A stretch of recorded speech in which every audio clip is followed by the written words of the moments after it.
Acompanhem essa troca de e-mails. Dia 30 de maio. Eminente senhor narrador Marcelo Fávaro, do canal Conto um Conto. Sou denominado por meus genitores como, e aí ele fala o nome dele, porém, como escritor amador, respondo pelo pseudônimo de Luiz Napoleão Teixeira. Nesse exato momento, com o propósito de postar em meu podcast Sobrenaturacast, teço palavras em um pequeno caderno, cujos contos carecem de maior divulgação.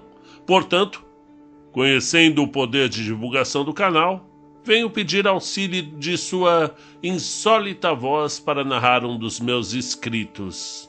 E não cobrarei sequer um tostão, com o simples propósito de revelar-me um escritor. Desde já agradeço. Do senhor general Luiz Napoleão Teixeira. No que eu respondo 2 dias depois. Manda pra mim, fiquei curioso. Abraço, senhor general Napoleão. Marcelo Fávaro. No que ele me responde 3 dias depois. Desde já, o senhor general Luiz Napoleão Teixeira agradece a oportunidade concedida pelo senhor narrador Marcelo Fávaro. E agora, movido por intensa curiosidade, eu vou narrar o conto do senhor general Luiz Napoleão Teixeira, chamado Nascido na Lua Cheia. Eu espero que vocês também estejam curiosos. Pois vamos à história. Por muitos anos, os vampiros guardaram sua violência, aguardando o derradeiro momento onde a lua de sangue retornaria. Em suas tradições familiares, este era o momento para renderem-se à sua sede de morte e atormentarem a pobre aldeia que vivia nas planícies.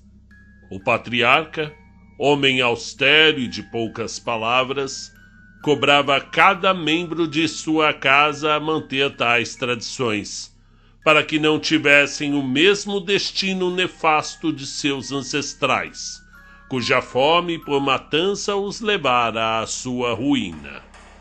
As crenças humanas geralmente citam vampiros como espíritos malignos que possuíram um cadáver. Entretanto, estes não passam de seres orgânicos, como homens, à exceção de sua imortalidade, é claro.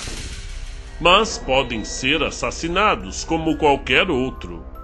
No início dos tempos, formavam grandes colônias, mas seu enorme e insaciável desejo pela violência, aliado ao instinto de sobrevivência dos neandertais, causaram sua hecatombe, até que sobrassem não mais que uma dezena de famílias vivendo entre a humanidade.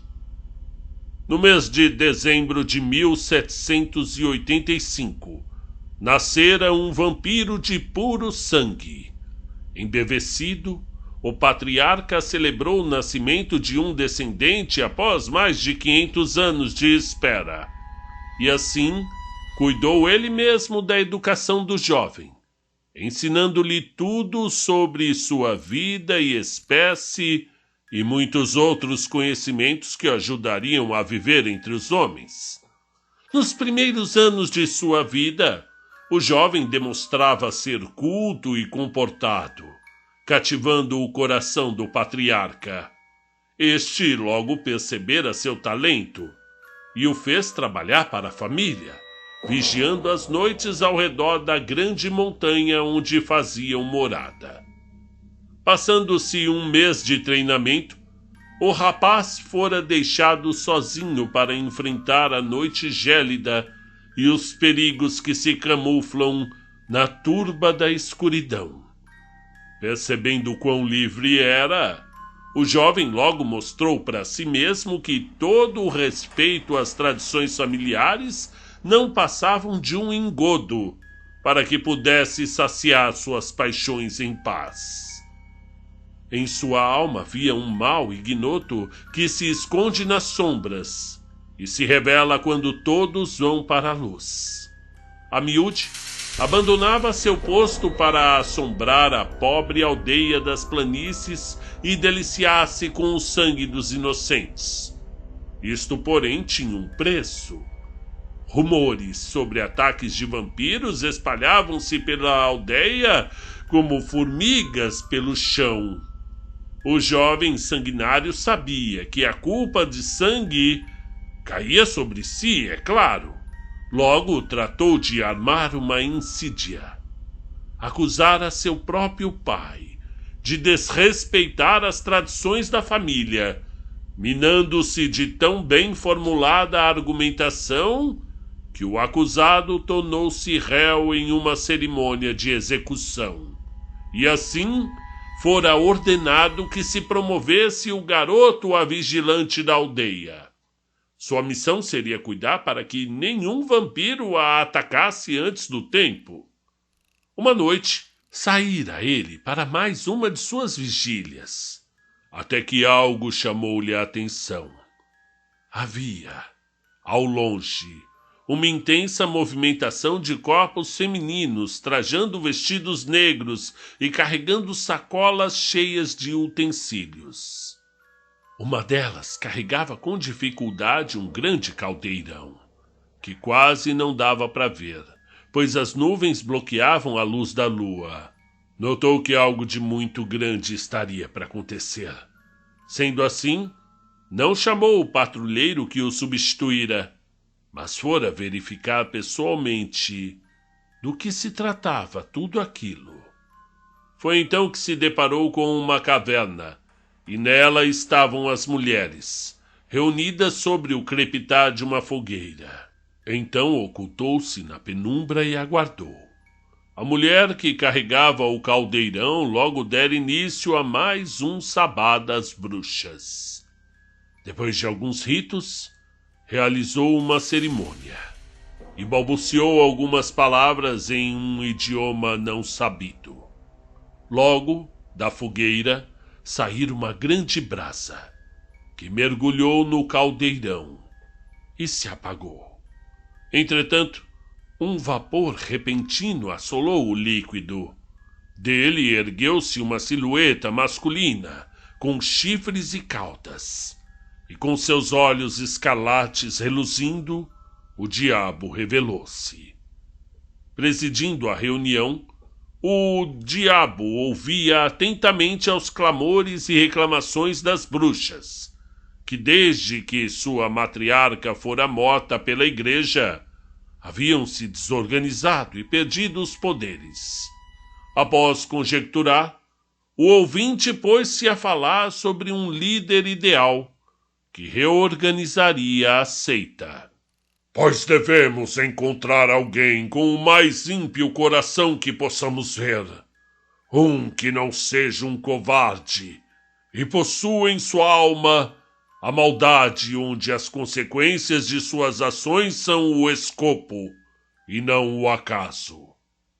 Ao ouvir tais palavras, a figura maligna saiu da penumbra e anunciou-se como aquele a quem o diabo tão bem descrevera. Chegou a troçar, dizendo que este já sabia de sua existência, mas que dissimulava com suas servas. Foi então que, ao notar o sorriso assombroso do vampiro, todos os presentes aqueceram em torná-lo líder da seita, sentindo a maldade latente que habitava em seu coração. Em troca, provaria da luxúria proporcionada pelas estonteantes bruxas, agora suas subordinadas fiéis. E assim o tempo passou, mostrando que o jovem era, realmente, o mais competente para o cargo. A grande verdade é que o próprio Satanás via as suas expectativas serem ultrapassadas. Em apenas 4 meses e meio, o vampiro monopolizou a luta contra a igreja, criando uma fusão com a maçonaria, e já tinha infiltrados das capelas ao Vaticano. Ele abusava constantemente das lindas bruxas e extasiava-se com os massacres silenciosos no povoado, ao qual fora encarregado de proteger, pelo patriarca que sequer desconfiava de suas obras. E com tal deleite, o demônio notara que aquele não era um vampiro comum, que movia-se cegamente por suas paixões, a ponto de fazer qualquer coisa impensada para saciá-la. Ele, antes de sentir prazer, manipulava para que este não o matasse, e ao mesmo tempo nunca houvesse de acabar. Criara 3 espíritos malignos, a partir de sua maldade, que encarnariam futuramente nos piores homens do século sangrento. Mas sabia que poderia haver um Deus que sacrifica seus escravos. Um dia, enquanto caminhava pela grama esmeraldina, o vampiro notou a presença de um homem ao longe, que era bondoso, próspero e muito amado por sua família. Era apenas um aldeão que não representaria perigo algum. Entretanto, a espécie vampírica possui um 6º sentido, que pode prever quando alguém será uma ameaça em um futuro distante. É comum, quando deparado com este, sentir uma angústia inefável e ter pesadelos envolvendo a vitória desse algoz. E então, finalmente, o grande dia chegara. A lua estava rubra. A família das montanhas saiu à caça, entregando-se a massacres que os deixavam extasiados de alegria. O jovem sanguinário havia se juntado aos seus parentes para violentar o povo assustado. Entretanto, deixara o melhor para o final. Quando andava à rua, à procura de alguém, viu um homem caído, completamente ensanguentado.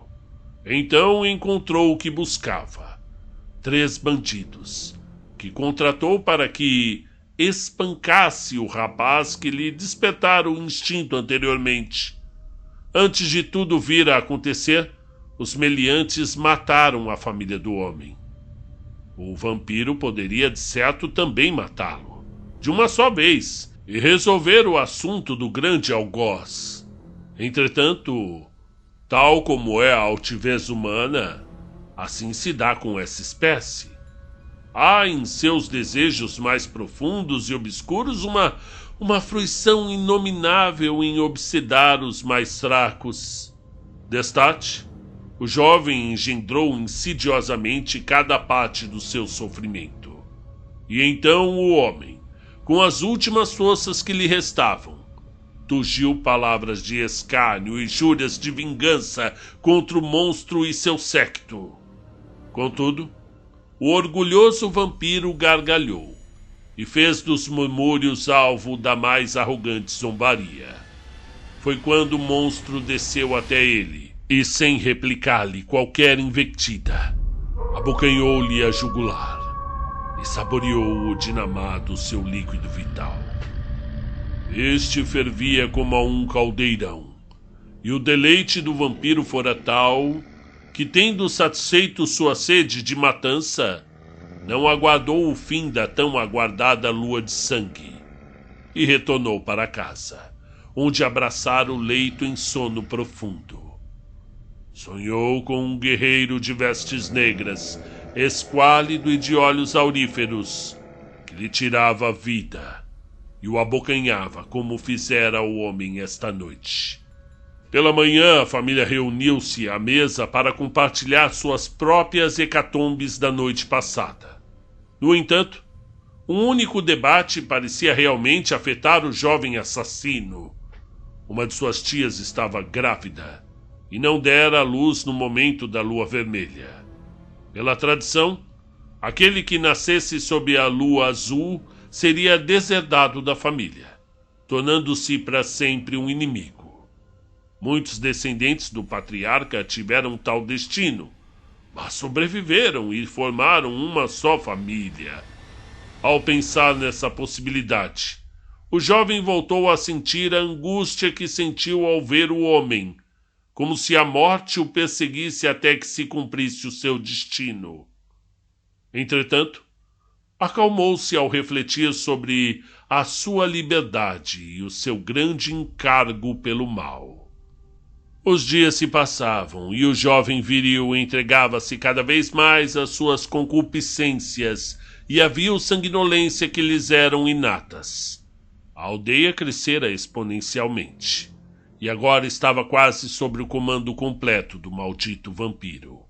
Sua demagogia era assaz eficiente e suas elucubrações o levaram a um êxito cada vez maior. Mas em seus sonhos atormentavam-lhe os sons odiosos de suas vítimas, jurando-lhe um vingador cruel, assim como tanto fora ele em suas sevícias. E sempre que se seguiam os murmúrios, reaparecia a figura maligna do guerreiro esquálido, que sempre lhe destruía. O vampiro podia até mesmo sentir o rancor de seu algoz. Mesmo assim, a angústia sumira por um tempo, e seu coração tornava-se cada vez mais plácido, enquanto seu orgulho limpava-lhe a consciência e dela espiara a sua culpa. Mas um dia, seu sonhar fora tão lúcido que reapareceu a angústia proveniente do seu destino de mortandade. E então, a serenidade esvaneceu-se de sua alma, e ele fora guiado por uma nova e longa paranoia. Esta o levou a ordenar uma miríade de motes, de modo que até mesmo a maldade das bruxas não fora páreo para a sua, visto sua estupefação. Em casa, a família de vampiros fazia as preparações para lançar mais uma criança às trevas. Todavia, o tempo corria e o menino não nascia. Criou-se até mesmo o mito de que o feto fecundaria por todo o período entre anterior e ulterior luas de sangue.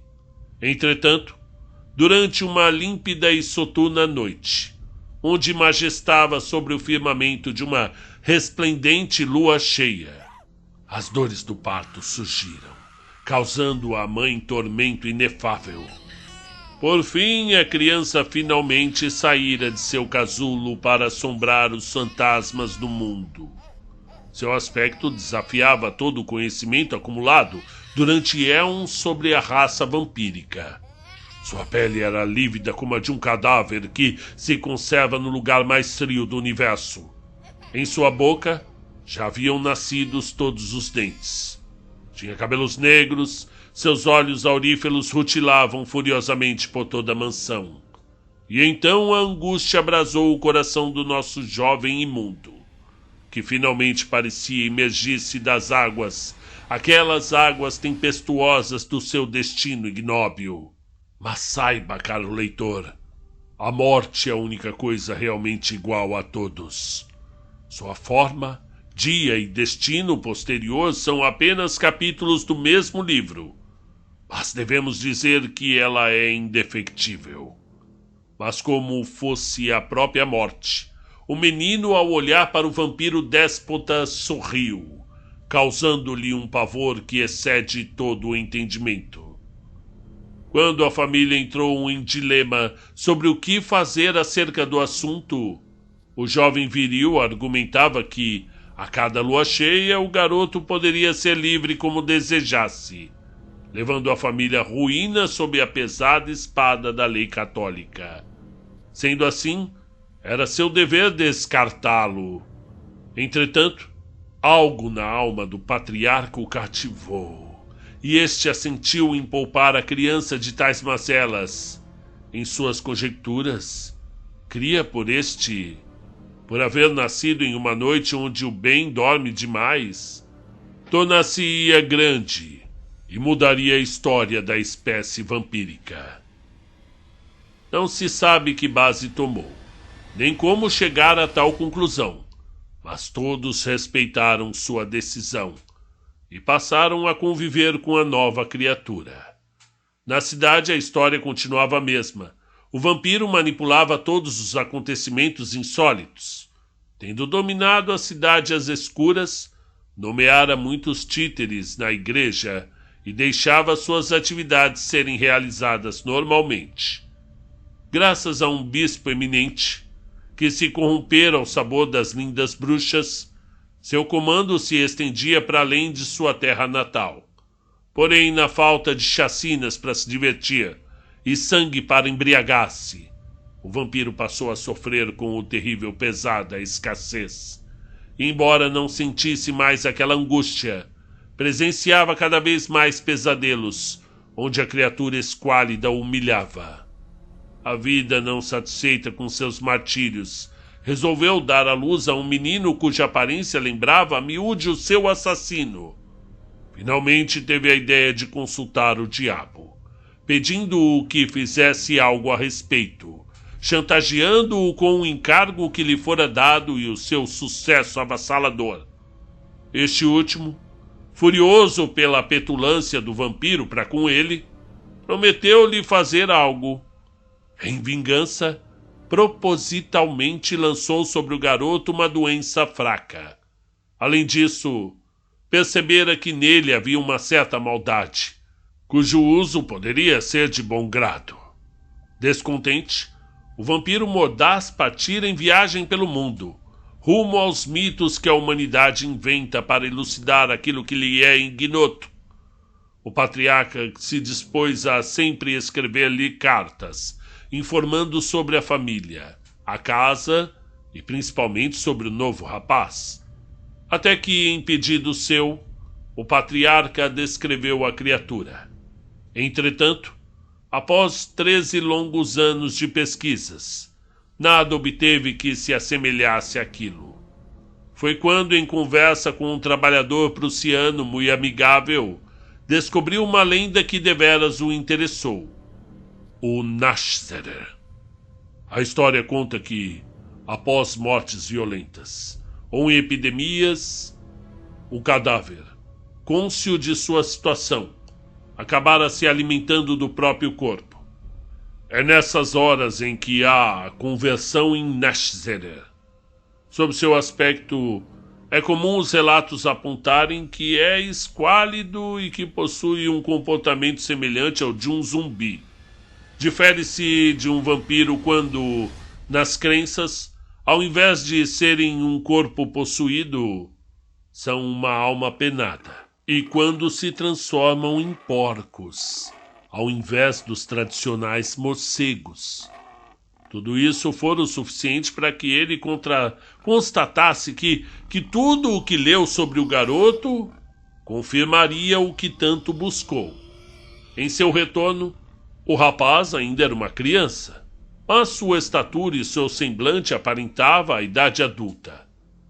Incontinente, sentiu o terror mover ferozmente suas entranhas, quando percebeu que a sua aparência era rigidamente semelhante ao do guerreiro esquálido que o atormentava nos sonhos. Para piorar ainda mais a situação, a criatura lançou-lhe um sorriso aterrorizante, daqueles que nem mesmo o diabo ou o coração temeroso podem compreender. Somente a ele, só a ele o garoto abria a expressão.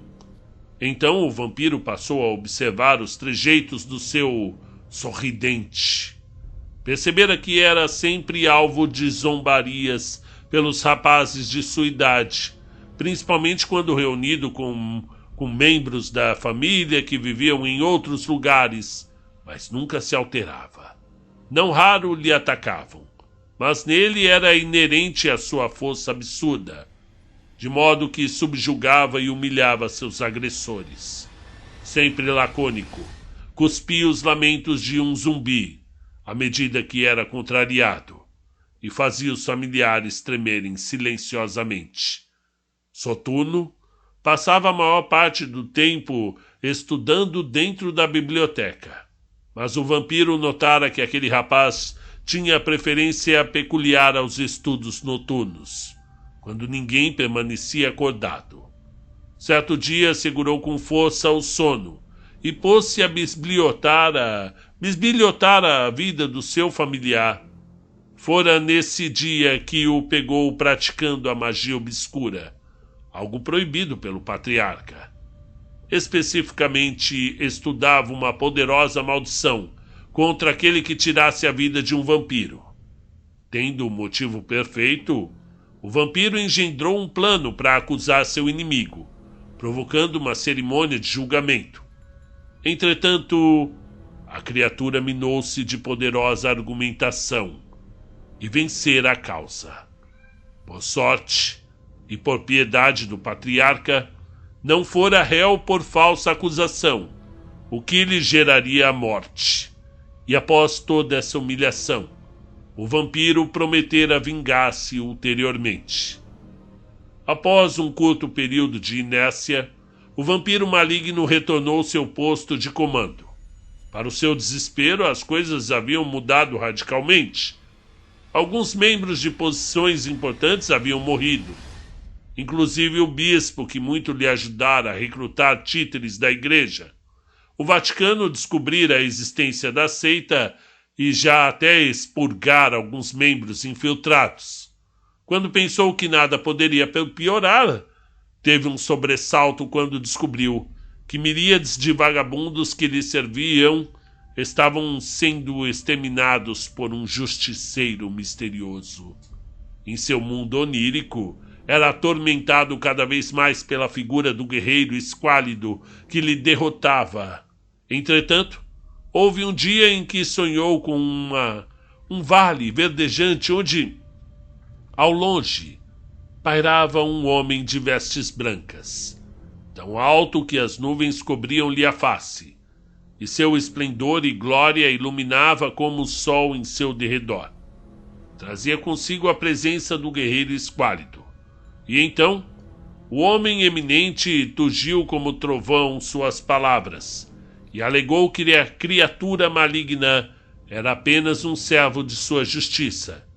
Por isso, sua violência aumentara de tal forma que as bruxas foram aos poucos se afastando, para não sofrerem demasiadamente.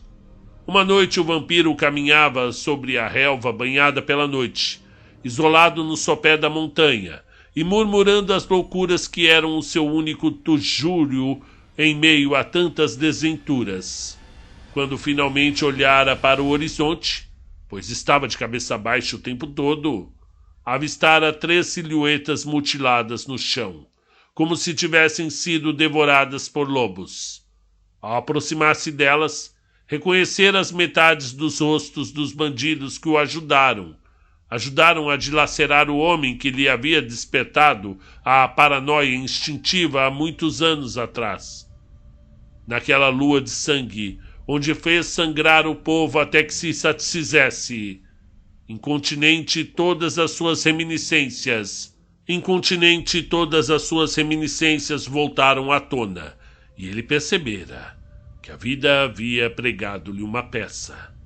Poderia ter o homem que gastara suas últimas forças para jurar vingança ter reencarnado para cumpri-la? Preocupado, consultara a opinião do diabo, que revelou-lhe que jamais tal situação havia acontecido. As lendas diziam que um Neshzera é apenas um defunto que se transforma. Entretanto, nenhuma mencionou qualquer indício ou brecha para interpretar uma reencarnação da espécie. Mas o vampiro não pensara que, assim como é com sua espécie, as fontes humanas não são nem um pouco confiáveis. Em verdade vos digo que os Neshzera é sim o espírito maligno que possui outro cadáver, como os humanos dizem sobre os vampiros. Com o tempo, a presença da figura esquálida lhe causava cada vez mais arrepios. Entretanto, não deixava nunca de vigiar-lhe os passos que dava no mundo. Jamais tirava sua moeda do bolso para que pudesse algum dia paralisar e matar o monstro. Certa vez, quando a noite era governada por uma colossal lua cheia, o espírito medonho demonstrara estranho interesse em sair de casa à noite. O arguto vampiro percebera a pressa que tinha ele, tomando a frente para investigar-lhe o comportamento. Perseguiu-lhe pelas sombras durante toda a sua viagem, notando como, de início, suas ações eram um pouco suspeitas, até que encontrou um homem sentado em uma padaria. coloquiou-lhe em um idioma desconhecido e entregou em suas mãos um bilhete obscuro, saindo logo em seguida. Mas quando parou em uma garrida mansão, o vampiro maligno festejou como se não houvesse amanhã, pois o seu algoz adentrara a casa dos Luas Azuis, aqueles que eram tão malditos, por toda a eternidade. Esse era o grande motivo para torná-lo réu. O patriarca sempre ordenara à família que não se metesse com os Luas Azuis, que deveriam viver relegados eternamente, com o intuito de ouvir o conclave entre o traidor e seus renegados.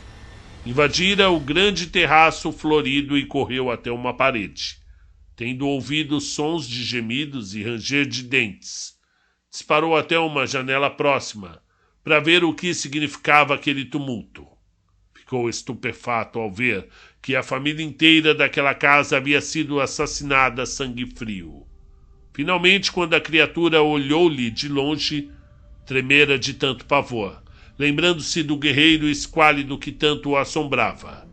Entrou em choque quando percebeu que o dia havia chegado. O seu dia. Assustado, abandonou a besta na cena do crime, correndo tão rápido que a própria luz desintegraria em seu lugar. Era a primeira vez que o caçador seria a caça de uma presa, mas tinha que anunciar o perigo vindouro. No meio do caminho, notara que as bruxas marchavam para mais um de seus sabás, e até pensou em alertá-las sobre o seu grande algoz. Contudo, a dúvida deixou-lhe, e ele retornou ao lar, para encontrar a família inteira despedaçada no salão.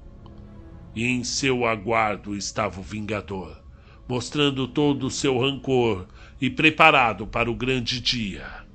Atacado, o vampiro nada pôde fazer, a não ser lançar sua moeda para o alto e suportar quando o guerreiro abjeto metia a mão em seu peito e lhe arrancava o coração. E então, o monstro, tendo finalmente vingado o sangue de sua família, e também o seu próprio, abriu a boca para devorar o que havia erguido para o alto, mas acabara recebendo a moeda, ficando completamente paralisado. O vampiro, pensando ser o vencedor, deu o seu último sorriso e pereceu. Tendo presenciado a cena, o diabo lamentou-se pelo erro cometido.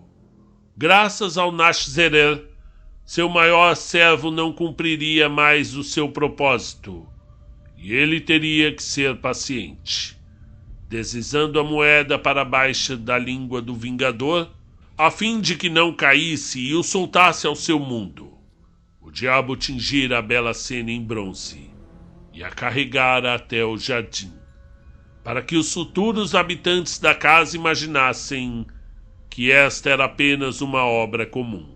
Como a alma rancorosa do guerreiro esquálido, criou miríades de espíritos malignos que, posteriormente, viriam a ser os grandes guerreiros dos tempos sangrentos de outrora. Retirou-se e seguiu com sua vida, enquanto o Criador atormentava no inferno as almas dos vampiros, que carregaram o mundo ao martírio por causa de suas paixões violentas. Fim do conto. Do Senhor General Luiz Napoleão Teixeira, para o canal Conto um Conto. Até a próxima.